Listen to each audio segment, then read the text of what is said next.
Mesdames, Messieurs, bonsoir et bienvenue dans ce numéro de votre émission « Les enfants, notre trésor ». Les vertus de la pratique d'un sport chez l'enfant ne sont plus à démontrer. Toutefois, il s'agit de savoir orienter l'enfant vers l'activité physique la plus adaptée à son âge, à ses goûts et à son stade de croissance. Dans ce numéro, nous parlerons des bienfaits, mais aussi des éventuelles contre-indications à la pratique du sport chez les enfants. Et ce sera avec Monsieur Martin Djogui.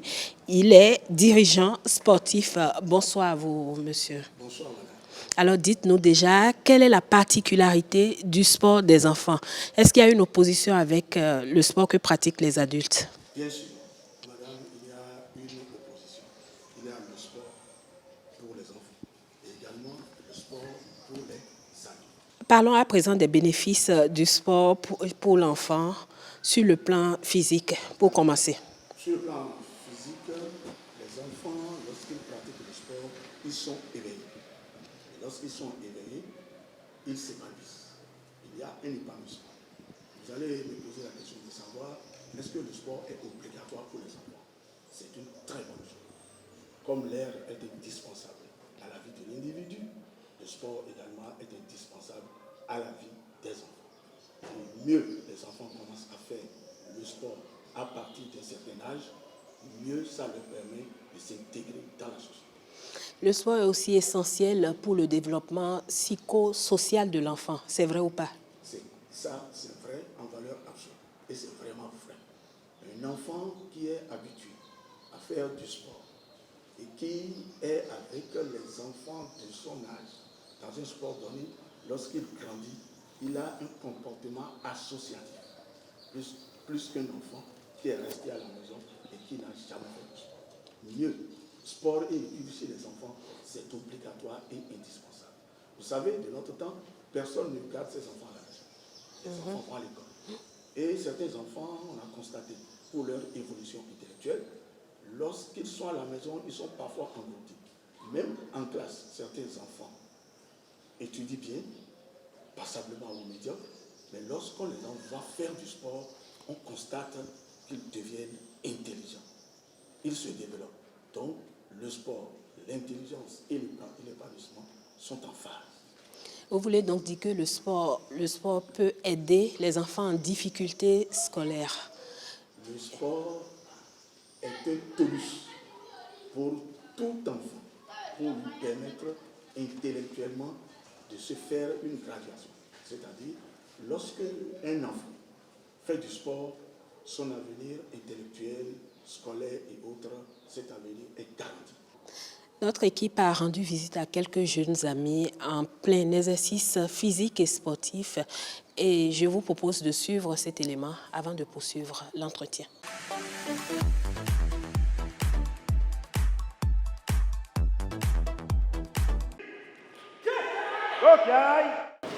J'aime faire le karaté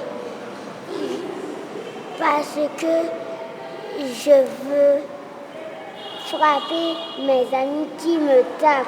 J'aime le karaté pour avoir la santé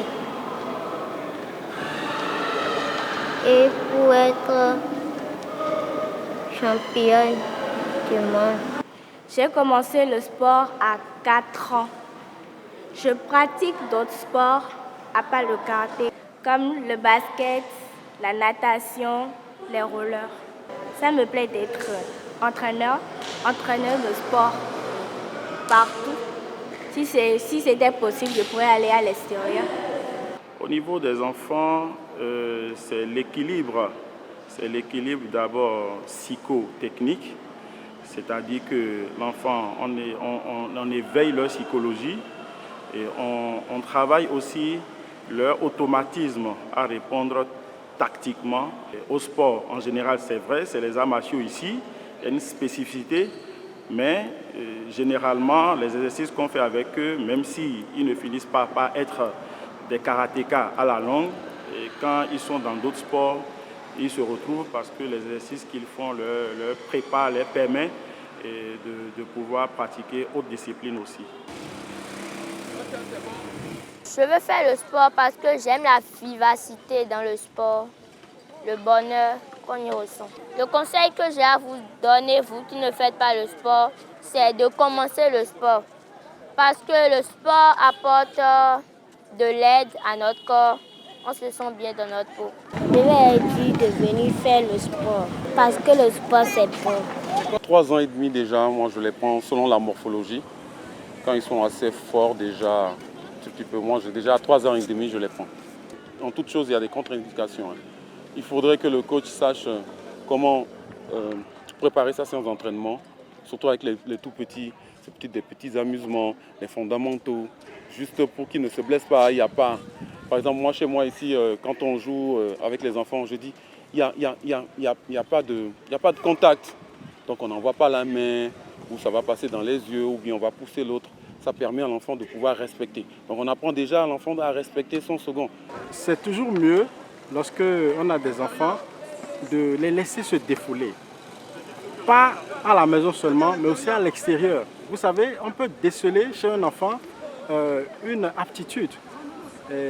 L'enfant peut être très brillant, par exemple à la natation ou au football, mais s'il ne le pratique qu'à la maison, on ne saura pas qu'il a du talent. Donc je pense que c'est bon pour les parents de faire sortir leurs enfants, de les inscrire, et puis l'enfant prend l'habitude, comme ça plus tard, il ne va pas avoir de gros ventre, il aura un ventre plat, et puis vous savez aussi, c'est bon pour lui-même.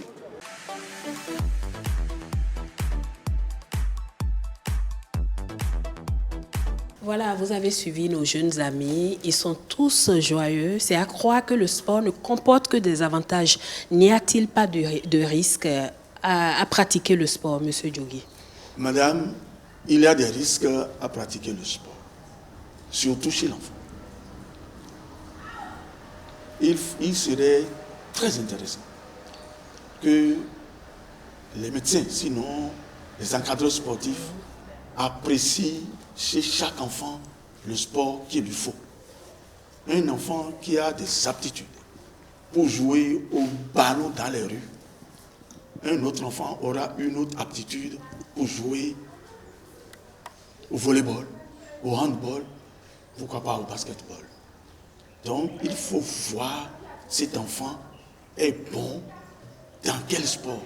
C'est pour ça qu'il y a des sociologues sur le plan sportif.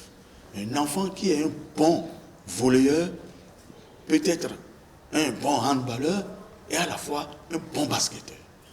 Mais un enfant peut avoir de belles attitudes pour jouer au basket, mais qui serait nul en matière de volleyball. Un autre enfant qui va faire par exemple du roller, d'autres enfants qui vont jouer, qui auront à évoluer dans le karaté, et d'autres enfants ne seront pas bien pour faire le judo. Donc il faut voir.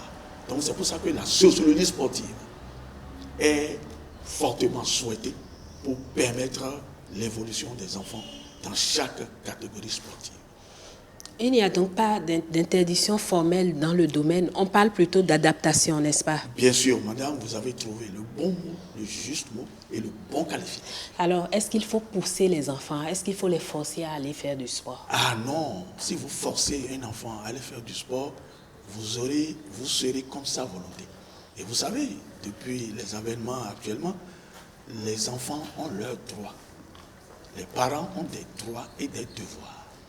Comme les enfants ont leurs droits, vous ne pouvez pas pousser, obliger des enfants à aller faire du sport, mais on doit les intéresser à aller faire du sport.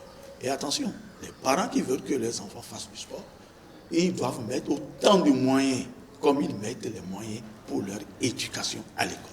Et il faut être attentif à la douleur. Non seulement il faut être attentif à la douleur, c'est que l'enfant qui a fait une visite médicale, la plupart du temps, on pense que tous les enfants peuvent aller faire du sport. Non, il y a des enfants qui déjà à leur naissance ont des ont des maladies au niveau de leurs poumons. Si vous amenez cet enfant à aller faire le sport que vous voulez, il peut à un moment donné craquer. Donc la visite médicale est obligatoire. Et vous êtes tenu de faire une visite obligatoire d'aptitude aux enfants avant de les envoyer faire du sport. Est-ce que l'activité sportive chez l'enfant doit être forcément encadrée ou bien il suffit juste de bouger, puisqu'il y a aussi les sports de rue? Depuis quelque temps, les sports de rue qui existent ont été formalisés. Le sport de rue est rentré dans l'académie sportive. Tout sport de rue existe. Je vous donne l'exemple. Il y a des sports qui dépendent de certaines fédérations qu'on peut faire dans la rue pour attirer du monde. Ça, c'est le basketball street. Le basket que l'on fait dans la rue. De la rue, oui. Qu'on appelle actuellement le tri-contre-tri. Ça se fait et ça traîne beaucoup de monde. Et ça, à partir de là, on voit que des enfants ont des qualités individuelles. Certains enfants ont des qualités individuelles et lorsqu'ils se mettent en groupe, ils ne sont pas bien. Mais certains ont des aptitudes individuelles. Donc, c'est dans la rue que ça se fait. À quelle fréquence l'enfant doit pratiquer le sport? Quel rapport sport-alimentation? Est-ce que parce qu'on fait le sport, il faut beaucoup manger? Vous avez certainement quelques conseils à donner aux parents en guise de conclusion. Alors, sport, alimentation et alimentation vont de pair. Si nous étions vraiment structurés, nous aurions normalement dans notre pays toute la structure sportive. Quel aliment pour tel joueur? Quel aliment pour telle discipline? Lorsque vous êtes joueur et que vous voulez faire une compétition dans quelques instants, il y a les horaires auxquels vous devez prendre votre déjeuner et quel aliment on doit vous donner. Les éléments les plus nocifs pour un sportif sont le sel et l'huile. Merci à vous, Monsieur Martin Djogui. Je le rappelle, vous êtes dirigeant sportif, amis téléspectateurs. On est tous d'accord, il faut bouger, il faut faire du sport pour se tenir, pour être bien dans ses baskets. Voilà, c'est la fin de ce numéro de votre émission Les enfants, nos trésors. Portez-vous bien.